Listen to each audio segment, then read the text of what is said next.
You're listening to the Shetland Times podcast. I'm your host, Marjolein Robertson, and this week we're joined by Charlie Gifford. Hi. Hello. How are you? Oh, kind of up and down, as they say. But I'm 93 years of age now, and there's a few difficulties, but we're still keeping going. And thank you so much for taking the time to speak to me today for the podcast. Okay. And where are you from originally, Charlie? Well, I was born in Lerwick. We stayed in Handcliffe Lane.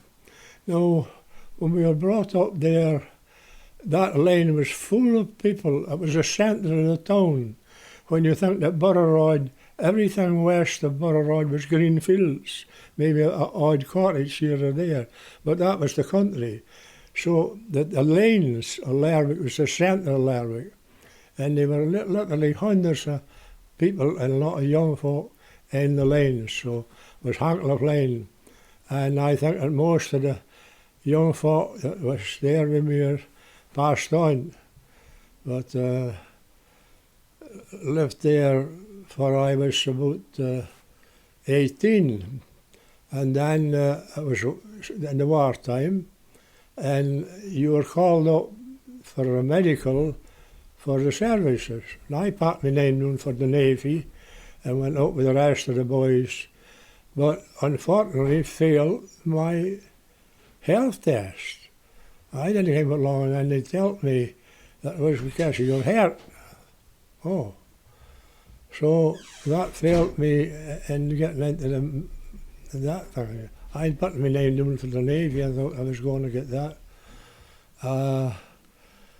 So a friend of mine was in the same position. He'd failed. And we thought, well, he says, there's jobs going in the Lighthouse. Would you like to go there?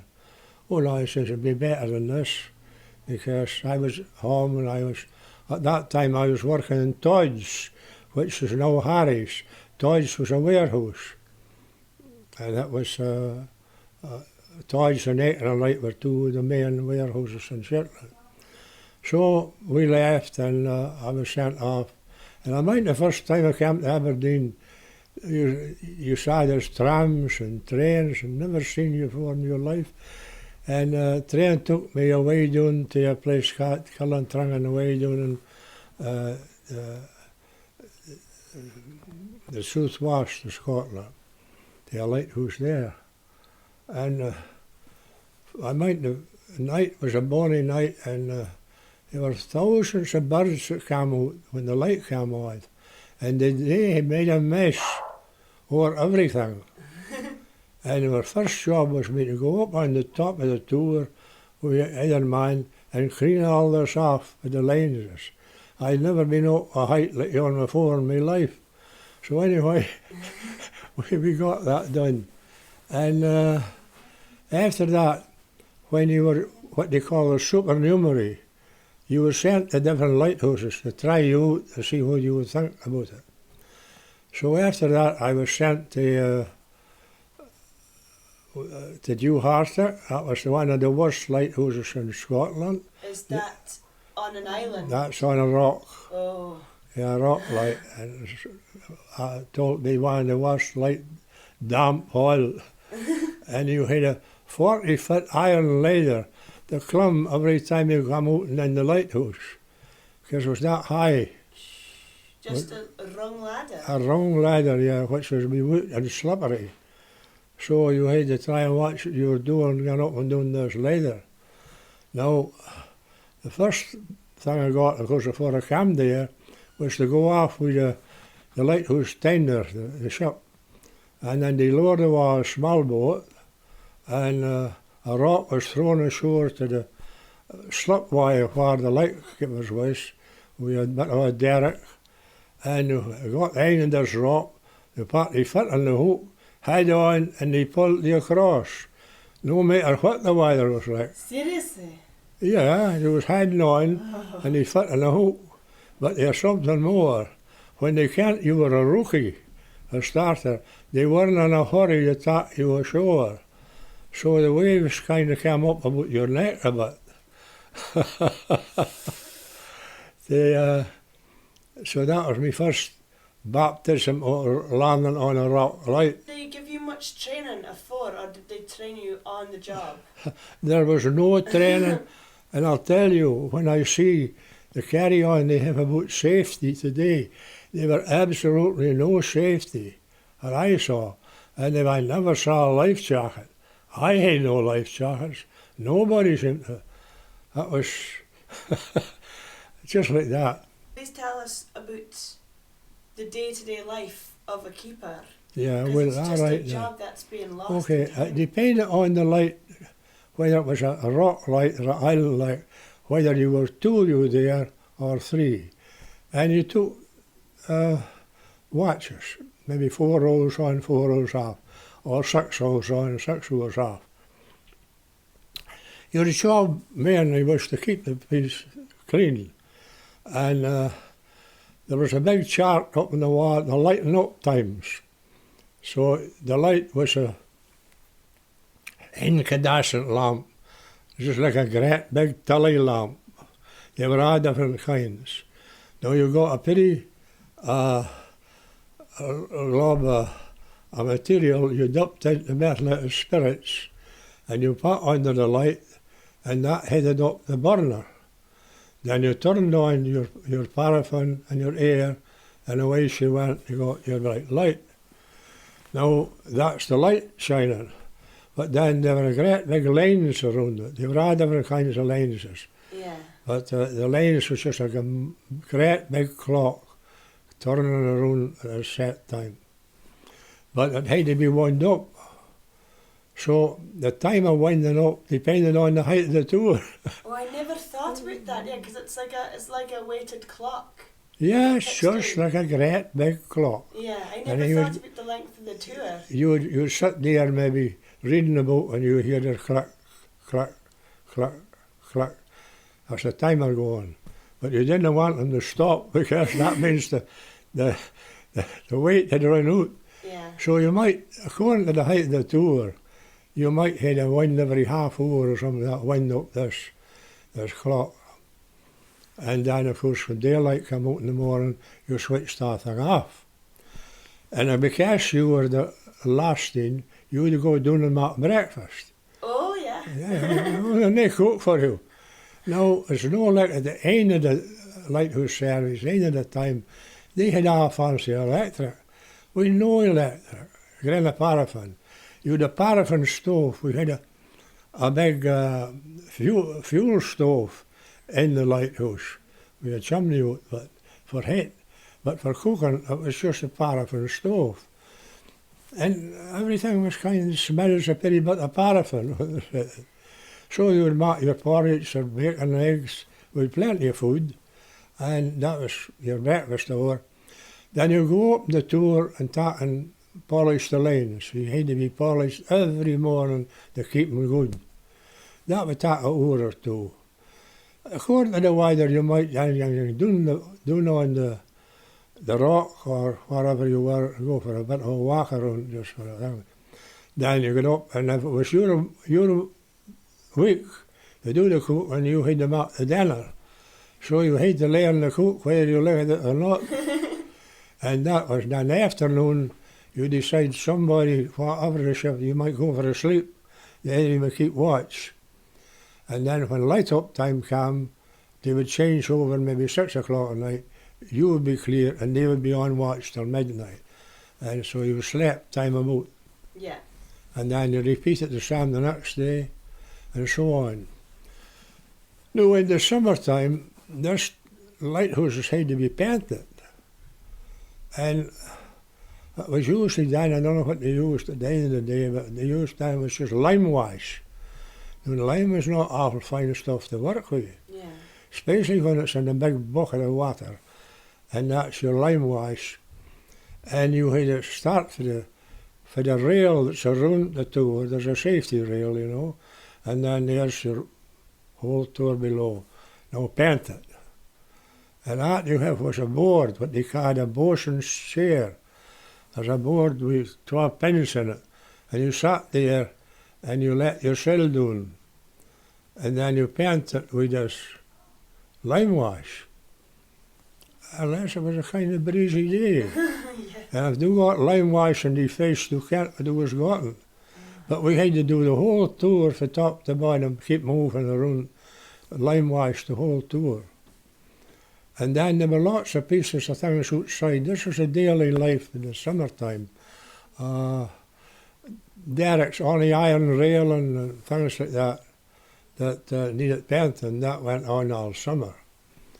Now, it might depend where there was position. If there was a way out in Ardmore, New Arctic, there was just sitting on a rock in the middle of the ocean. So they knew where to walk there. But there was up in Skerries. Yeah. We had our own pretty boat on the rock. So a fine afternoon, our thing was bright, there were no sign of fog, we would come ashore to meet the lasses. So we would work with the folk there, work with their land and then go back at night. I'm saying that every light had its own way of working. But mainly your daily work was cleaning things and keeping things tidy. Brass as well. Oh, brass. Brass was cleaned every day. Well, so that it was all fine and bright when the top folk came from Edinburgh to have a look, inspection. They didn't have to find a drop of dust on anything. So it was very handy when you kept bed and breakfast like we did afterwards. You kept what they looked for. Yeah. So, yeah, that's a power of brass. We find a way to overcoming the brass paint kind of winter time. Nobody was going to come. we planned it with a very light varnish that could wash off. So we didn't polish any brass during the winter if we could manage. Did you just put a varnish over it? Eh? You varnished the brass? Yeah, it was a kind of a pretty grain of varnish and oil, and that just gave it a surface, kept it from going bad. Then in summer you could wipe all this off and really shine it up, boys. So they were a way of getting around things like that. So they always inspected in the summer and Oh yeah, the big inspection days. That's when all the brass was shining. When the brass came. How long would you be stationed at a lighthouse for? Well, when you were a supernumber, you only might be a month or a couple of months or that, and then they moved you on. Mainly you get the kind what you were letting yourself in for, haven't they? Yeah. And so I was at 7 different lights, and I was at one called Rattery Head. Oh, I've heard of that there. Anyway, it was Rattery Head light. Stevenson? Eh? Is that a Stevenson lighthouse? Yeah. Yeah. Rattery Head. Now, he just starts on the sand yonder. You can walk out to him in dry shod. When I first came, I came in a horse and cart, and I thought, where are we going? We usually go into a lighthouse we can and jumping off of a boat onto a rock. But here it was a horse and cart. And then there's another place for fog. But I didn't ken that my bed was located above the foghorn. And when she blew, the bed just rattled. But it's funny, you got used to it. I wakened up when it stopped. Oh, really? Yeah, that was the... at first you couldn't get sleep, and then you clank out, and when it stopped, then you wakened up. And that was Rattery Head. There once I nearly copped it, because there was a tide, a big tide on there. And when the tide was out, you go to shore to collect the mails for the houses, the lighthouse buildings, the houses, you must have light. Yeah. And I go to shore this day, and I waited and I waited. The post was late. And finally it came, when I came in sight of the light, a flag was flying. I mean, and for heaven's sake, hurry up, Yeah. I don't come at all. So I had a big flanker boots, and I was up to the waist before I got a bit of help at the other end, because the tide there was so strong, you could feel every step dragging you away. And that was Ratley. Ratley was another place that was machine going with the Germans. And I could see the bullet holes in it in the metal of the lighthouse. What they call cannon shells and Really? rattle that. Yeah, that's another thing we might speak about is the wartime thing. And so I was at Ratley Head. Then I was in Fair Isle. Oh, Fair Isle, which one? both. Both. Northampton. Yeah. Now, when I first came there, then the accident had happened. Well, no accident, a plane had machine going, the South Light, where there was a machine going past, operated by the army, and that soldier was killed. After that, we were told to look after our own lighthouse, so we had to go to the machine going every time a plane came over. Well, after that, a plane came over again, the machine going to the houses. Why, I don't know, and they killed a woman, and she was Sutherland. Yeah. I knew the man was actually Sutherland, his wife. The bullets came through the kitchen window, and she was there with her Perry Bairn, and she was got a cannon shells through her chest. She was lying on the kitchen floor, and a pool of blood, and the Perry Bairn crawling over the top of her. That was that one. And then they came back, another raid, and they bombed the not the lighthouse, but the lighthouse buildings, of course, this had a one. And they blew a piece of it away, and when I came there, it was on flames, still burning. It was years afterwards before it was put back again. So there were several times that the Fair Isle Lights was attacked. I'll never understand why the enemy, as we'll call it, wanted to destroy the lighthouses. For when they were lit, they were as much use to them as any other country. Yeah. Never knew that even this day. So that was the Fair Isle Light. Then I was up in Skerries, but I wasn't there when an incident happened in Skerries. A bomber one day came in from the north, and the houses in the lighthouse houses in Skerries was on the Isle of Gruny, and this plane dropped the bomb, hit the ground, and then took away a third of the building completely. And the person that was killed was the boatman's mother. She was found with a great slab of rock on the top of her. I never heard much of that ever spoken about in Shetland. No. It's all a Fair Isle, but no, the scary one. I hadn't heard of the scary incident. Yeah, I thought it did the kind of about with the lighthouses. That's how you got off and on them, as you see. It depended on whether it was an isle or a rock or what it is. Maybe had a good land and you could come in with a boat and that was it. Or it might be a case of bad weather and you had nothing but the rock to jump off of. So where a motorboat couldn't handle cutting off, as scary as the main came with a rowing boat, a big, almost like a 16, the 4 men rowing them.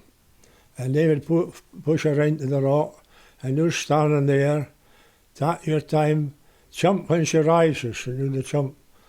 You had to kind of when they jump, or they just land in a rumble in the boat. So that went on about the track. The one fellow fell in, and he got a good ducking.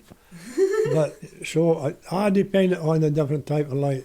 And the other thing I was speaking about was hanging on to the end of a rope and pulling you in. That, but none of it was there ever any life jackets or anything used. Say that because there's a terrible carry-on now about safety. Yeah. Yeah. Did you have a favourite lighthouse you were stationed at? Well, Skerries was lovely because we could go ashore. Yeah. When I had summertime, if you're putting off the light maybe 3 o'clock in the morning. Yeah. Then I think it was fine. They were a sign of fog coming.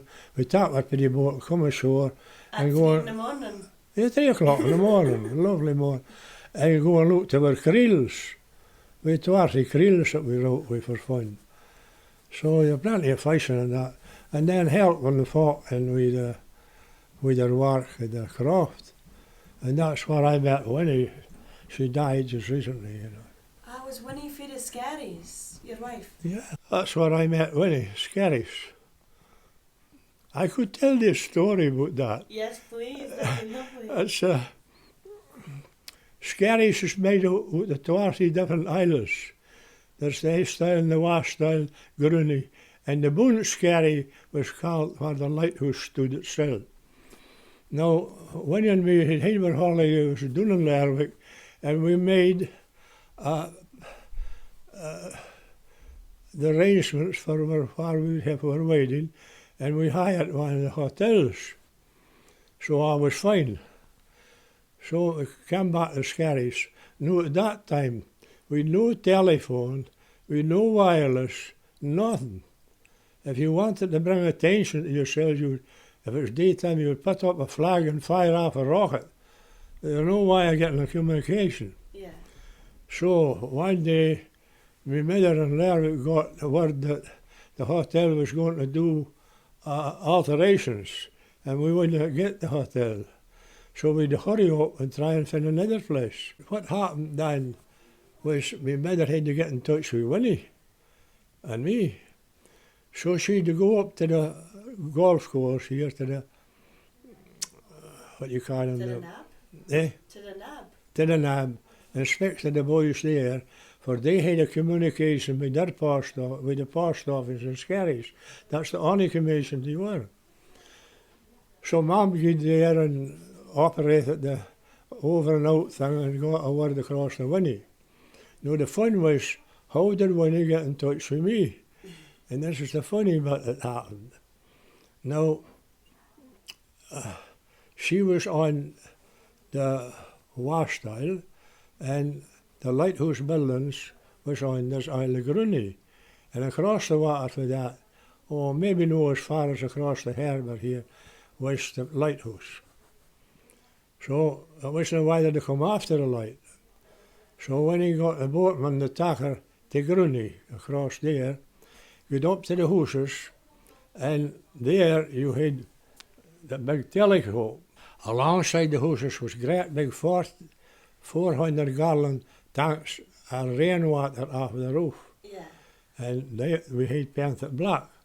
So that was your blackboard. So when he had to write on the blackboard what had happened, and I had to spy her, and on the lighthouse was 400-gallon tanks of paraffin, black painted. Yeah. And I had the answer with writing on the tank. So that's how we made the changes to our wedding arrangements by telescope, not with your digital stuff that you have now. No, that's brilliant image. Oh. And then the boatman took her back. I wish no weather to come off. Yeah. And she couldn't land it anyway. Yeah. She would never been able to land jumping off and on those rocks. And that's how we made that pretty bit of fun. We ended up getting the Rechabite Hall. You know where that is? No. Down on Hooley Street. Oh, yeah. Yeah, that was and I mind we had the fortune to have a good musician here, Pat Shuldham Shaw. He officiated at our wedding. That was the fellow who was very taken up with Shetland music, and he died some years ago. Pat Shuldham Shaw was there, and we had a great night. Charlie, thank you so much for speaking. There's definitely so many more stories, but it's been a pleasure to hear what we've had so far today. Right, thank you, dear. Thank you very much. Thank you, and thank you, listeners. Okay, folks. Good night. Good night.